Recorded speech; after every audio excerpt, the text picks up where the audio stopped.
Hello, नमस्कार, good evening. एक बार फिर से स्वागत है आप सभी का जीएस फाउंडेशन यूट्यूब चैनल पर।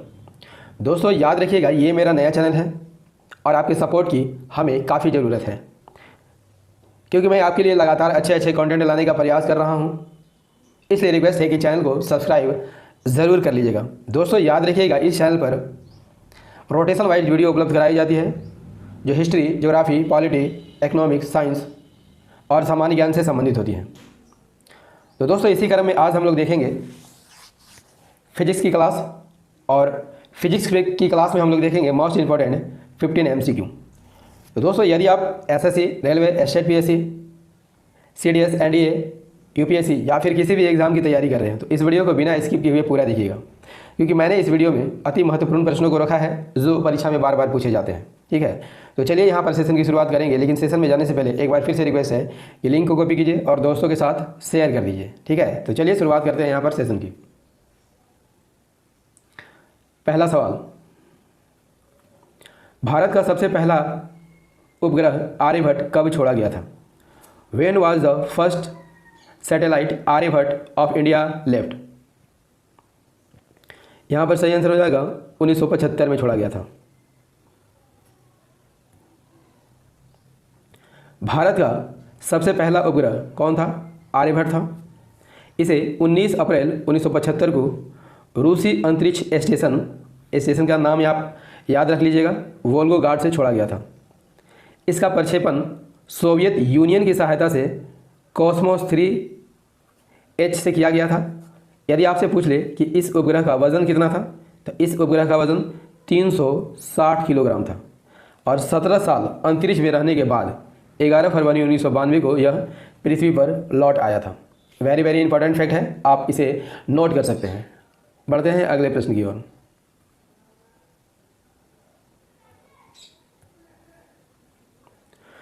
सूर्य की ऊर्जा का स्रोत किस प्रक्रिया में निहित है? In which process is the source of the sun's energy content?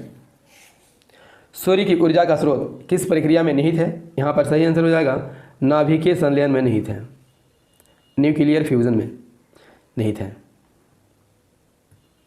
नाभिकीय विखंडन है क्या? जब दो हल्के नाभिक परस्पर संयुक्त होकर एक भारी तत्व के नाभिक की रचना करते हैं तो इस प्रक्रिया को क्या कहा जाता है? नाभिकीय संलयन कहा जाता है। नाभिकीय संलयन में जिस नाभिक का निर्माण होता है उसका द्रव्यमान संलयन में भाग लेने वाले दोनों या फिर जितने भी हो के सम्मिलित द्रव्यमान से कम होता है। द्रव्यमान में यह कमी किसके कारण होती है? ऊर्जा के रूपांतरण के कारण होती है। इसे अल्बर्ट आइंस्टीन समीकरण E=mc² से ज्ञात किया जाता है। आइए इसे चित्र से भी समझते हैं। दो हल्के नाभिक या चार हल्के नाभिक मिलकर एक बड़े नाभिक का निर्माण करते हैं, और यहाँ पर जब बड़ा नाभिक बनता है तो ऊर्जा की कमी होती है, द्रव्यमान की कमी हो जाती है इसमें। और यह द्रव्यमान में कमी क्यों होती है? क्योंकि इससे ऊर्जा निकल जाती है। ठीक है, यही द्रव्यमान में कमी जो है ऊर्जा के रूप में आपको दिखाई देती है। नेक्स्ट सवाल कर लेते हैं। श्वेत प्रकाश को भिन्न भिन्न रंगों में विभक्त करने के लिए निम्नलिखित में से किसका प्रयोग किया जाता है? In which of the flowing is used to separate white light into different colours? श्वेत प्रकाश को भिन्न भिन्न रंगों में विभक्त करने के लिए निम्नलिखित में से किसका प्रयोग किया जाता है? यहाँ पर सही आंसर हो जाएगा प्रिज्म का प्रयोग किया जाता है।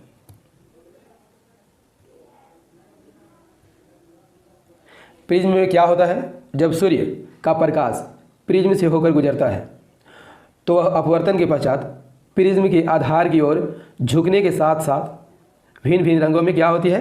बढ़ जाती है, और इस प्रकार से प्राप्त रंगों के समूह को वर्णक्रम कहते हैं। और श्वेत प्रकाश का अपने अवयवी रंगों में विभक्त होना ही वर्ण विक्षेपण कहलाता है। आइए इसे चित्र से समझते हैं। श्वेत प्रकाश जब प्रिज्म पर पड़ता है तो यह 7 रंगों में बढ़ जाता है। ठीक है, जिसमें बैंगनी रंग सबसे नीचे होता है और लाल रंग सबसे ऊपर होता है। ठीक है, नेक्स्ट सवाल कर लेते हैं। लेंस किससे बनता है? What is the lens made of? Lens किससे बनता है? यहाँ पर सही आंसर हो जाएगा फ्लिंट कांच से बनता है। फ्लिंट कांच क्या होता है? कैमरा, दूरबीन, लेंस बनाने में इसका उपयोग किया जाता है। लेड कांच या फ्लिंट कांच को लिथार्ज, पोटेशियम कार्बोनेट, सोडा, राख, चूना पत्थर और सिलिका को उचित मात्रा में मिलाकर बनाया जाता है। अगला सवाल कर लेते हैं। हीरे की चमक का क्या कारण है? What is the reason for the lustre of diamond? हीरे की चमक का क्या कारण है? यहाँ पर सही आंसर हो जाएगा ऑप्शन ए, प्रकाश का संपूर्ण आंतरिक परावर्तन, total internal reflection of light. दोस्तों यहाँ पर पूर्ण आंतरिक परावर्तन को समझने के लिए हमें सबसे पहले क्या समझना होगा? क्रांतिक कोण। तो क्रांतिक कोण किसे कहा जाता है? सघन माध्यम में बना हुआ कोण जिसके लिए विरल माध्यम में अपवर्तन कोण का मान 90 डिग्री होता है, उसे क्रांतिक कोण कहा जाता है। ठीक है। पूर्ण आंतरिक परावर्तन किसे कहते हैं? जब कोई प्रकाश किरण सघन माध्यम से विरल माध्यम में प्रवेश करती है और आपतन कोण का मान क्रांतिक कोण के मान से अधिक हो जाए तो प्रकाश किरण क्या होता है? विरल माध्यम में प्रवेश करने के बजाय सघन माध्यम में ही लौट आती है। इस घटना को पूर्ण आंतरिक परावर्तन कहा जाता है। दोस्तों आइए इसे सीधे से समझते हैं। तो क्रांतिक कोण सघन माध्यम में बना हुआ कोण है जिसके लिए अपवर्तन कोण का मान 90 डिग्री होता है। मान लिया जाए कि सघन माध्यम में बना कोण आपतन कोण I है और विरल माध्यम में बना अपवर्तन कोण R है। जब आपतन कोण का मान बढ़ाते हैं तो अपवर्तन कोण का मान भी बढ़ता है और जब अपवर्तन कोण का मान 90 डिग्री हो जाता है तो आपतन कोण को ही क्या कहा जाता है? क्रांतिक कोण कहा जाता है। ठीक है। और जब अपवर्तन कोण का मान 90 डिग्री से अधिक हो जाता है तो प्रकाश पूर्णतः सघन माध्यम में ही लौट आता है। ठीक है। इसी को प्रकाश का पूर्ण आंतरिक परावर्तन कहा जाता है। बढ़ते हैं नेक्स्ट सवाल की ओर।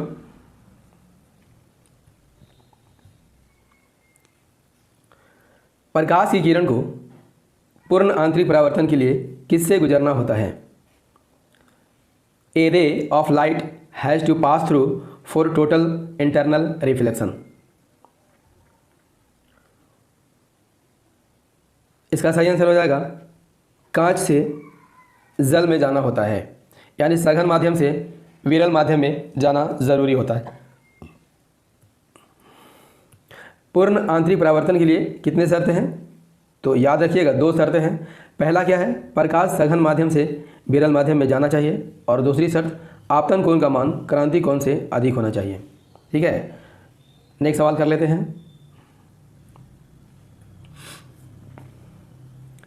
निम्न द्रव्य में से ध्वनि सबसे तेज यात्रा किसमें करती है? Sound travels fastest among the flowing substance. तो सबसे तेज यात्रा किसमें करती है? स्टील में करती है। स्टील क्या है? एक मिश्र धातु है जिसमें लोहा और कार्बन शामिल होता है। नेक्स्ट सवाल कर लेते हैं। हाइड्रोलिक प्रेस में किसका उपयोग किया जाता है? What is used in hydraulic press?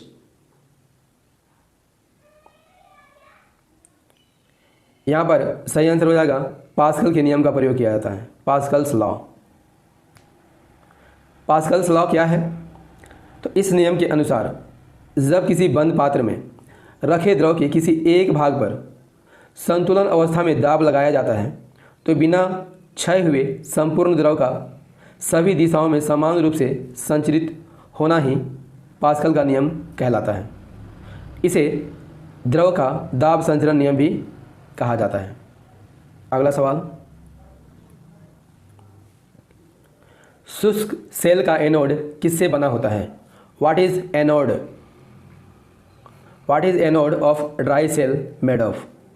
शुष्क सेल का एनोड किससे बना होता है? यहाँ पर सही आंसर हो जाएगा ग्रेफाइट का बना होता है।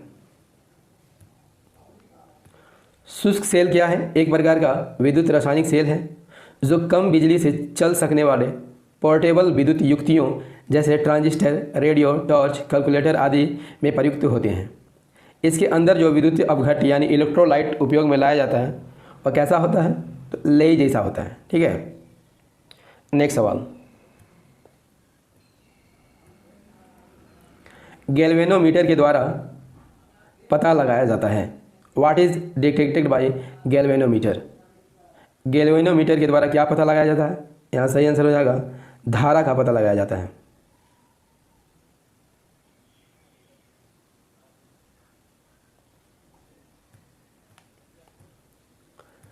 विद्युत धारा किसे कहते हैं? विद्युत आवेश के प्रवाह की दर को विद्युत धारा कहते हैं। इसका एसआई मात्रक यदि आपसे पूछ ले, याद कर लीजिएगा, एम्पियर होता है। 1 कूलाम प्रति सेकेंड की दर से प्रवाहित विद्युत आवेश को 1 एम्पियर की धारा कहते हैं। अगला सवाल, बिजली के बल्ब में क्या भरा होता है? What is filled in an electric bulb? Electric bulb में ऑर्गन भरा होता है। ऑर्गन एक रासायनिक तत्व है और यह निष्क्रिय गैस है, यानी इसके बाह्यतम कक्षा में 8 इलेक्ट्रॉन होते हैं। नाइट्रोजन और ऑक्सीजन के बाद यह पृथ्वी के वायुमंडल में तीसरी सबसे अधिक मात्रा की गैस है। औसतन पृथ्वी की वायु का 0.93% ऑर्गन होता है।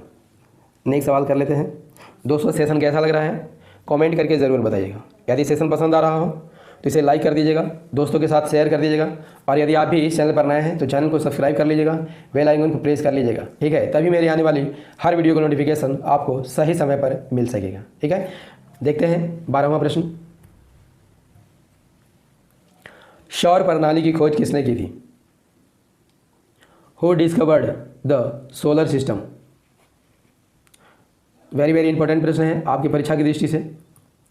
यहाँ पर सही आंसर हो जाएगा सौर प्रणाली की खोज कोपरनिकस ने की थी। सौर प्रणाली क्या है? तो सौर मंडल में 8 ग्रह और कई अन्य वस्तुओं के एक समूह को क्या कहा जाता है? सौर प्रणाली कहा जाता है, जो कि गुरुत्वाकर्षण द्वारा एक साथ बने रहते हैं। हमारे सौर मंडल में के केंद्र में यदि आपसे पूछ ले क्या है? तारा है, और इसका नाम क्या है? सूर्य। तो सूर्य एक क्या है? तारा है। हमारा सौर मंडल ब्रह्मांड में अरबों सौर मंडल में से एक है, और इसमें पाए जाने वाले पृथ्वी ग्रह पर ही जीवन संभव है। अभी अन्य ग्रहों पर भी जीवन की तलाश हो रही है, लेकिन पूरी तरह इसका पता नहीं चल सका है कि किस अन्य ग्रह पर जीवन संभव। आइए चित्र से भी हम देखते हैं ग्रहों को। तो सूर्य के सबसे नज़दीक ग्रह यदि आपसे पूछ ले तो बुध ग्रह है। उसके बाद शुक्र ग्रह का स्थान आता है। इसे पृथ्वी की जुड़वा बहन भी कहा जाता है। पृथ्वी ही एकमात्र ऐसा ग्रह है जिस पर जीवन संभव है। ठीक है, यदि आपसे पूछ ले कि इसके उपग्रह का नाम है, क्या नाम है, तो इसका उपग्रह चंद्रमा है। ठीक है, इसके बाद दूरी के अनुसार मंगल का स्थान आता है। याद रखिएगा, इसे लाल ग्रह कहा जाता है। ठीक है, इसके बाद जुपिटर यानी बृहस्पति का स्थान आता है, जो सौर मंडल का सबसे बड़ा ग्रह है। इसके बाद सैटर्न का स्थान आता है, शनि ग्रह का स्थान आता है। और यदि आपसे पूछ ले कि किस ग्रह में वलय पाया जाता है, तो शनि ग्रह में ही वलय पाया जाता है। याद कर लीजिएगा। लेटा हुआ ग्रह किसे कहा जाता है? यूरेनस को कहा जाता है। और सबसे दूर स्थित ग्रह कौन है? नेपच्यून है। प्लूटो को ग्रह की श्रेणी से बाहर कर दिया गया था। कब किया गया था? 2006 में किया गया था। दोस्तों, इन सभी फैक्ट को आप याद कर लीजिएगा। ठीक है, बढ़ते हैं नेक्स्ट सवाल की ओर। फाउंटेन पेन होगा यहाँ पे।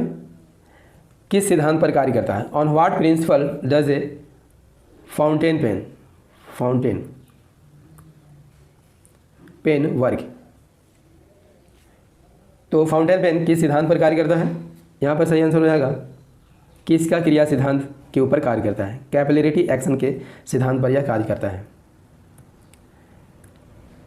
केशिका क्रिया समझने से पहले हम लोग समझते हैं कि केश नली क्या होता है। ठीक है, तो केश नली क्या होता है? केश नली एक बहुत ही कम एवं एक समान त्रिज्या वाली एक खोखली नली होती है। ठीक है, इसे मान सकते हैं आप कि केश नली है। केश नली में कोई द्रव किस सीमा तक चढ़ेगा यह केश नली की त्रिज्या पर निर्भर करता है। और सामान्यतः यह देखा जाता है कि जो द्रव कांच को भिगोता है वह केश नली के ऊपर चढ़ जाता है, और जो द्रव कांच को नहीं भिगोता है वह क्या होता है, नीचे उतर जाता है। ठीक है, नेक्स्ट सवाल कर लेते हैं। प्रकाश तरंगे कैसी तरंगे हैं? What kind of waves are light waves? प्रकाश तरंगे कैसी तरंगे हैं? सही आंसर हो जाएगा ऑप्शन सी, विद्युत चुंबकीय तरंग है, इलेक्ट्रोमैग्नेटिक वेव। प्रकाश तरंगे कैसी तरंग है? विद्युत चुंबकीय तरंग है। अगला सवाल कर लेते हैं। निम्नलिखित में कौन सी ग्रीन हाउस गैस है? विच of the flowing is a green house gas? Very very important है आपकी परीक्षा की दृष्टि से। सही आंसर हो जाएगा option C, carbon dioxide greenhouse gas की श्रेणी में आता है। किस श्रेणी में आता है? ग्रीन हाउस गैस की श्रेणी में आता है। दोस्तों सेशन कैसा लगा कमेंट करके ज़रूर बताइएगा। यदि सेशन पसंद आया हो तो इसे लाइक कर दीजिएगा, दोस्तों के साथ शेयर कर दीजिएगा, और यदि आप भी इस चैनल पर नए हैं तो चैनल को सब्सक्राइब कर लीजिएगा, बेल आइकन को प्रेस कर लीजिएगा। दोस्तों याद रखिएगा मेरी वीडियो रात को 8 बजे डेली आती है, जो history, geography, polity, economics, science और सामान्य ज्ञान से संबंधित होती है। तो इसे रोज़ देखना मत भूलिएगा। मिलते हैं अगले सेशन में हिस्ट्री की क्लास के साथ। जय हिंद, धन्यवाद।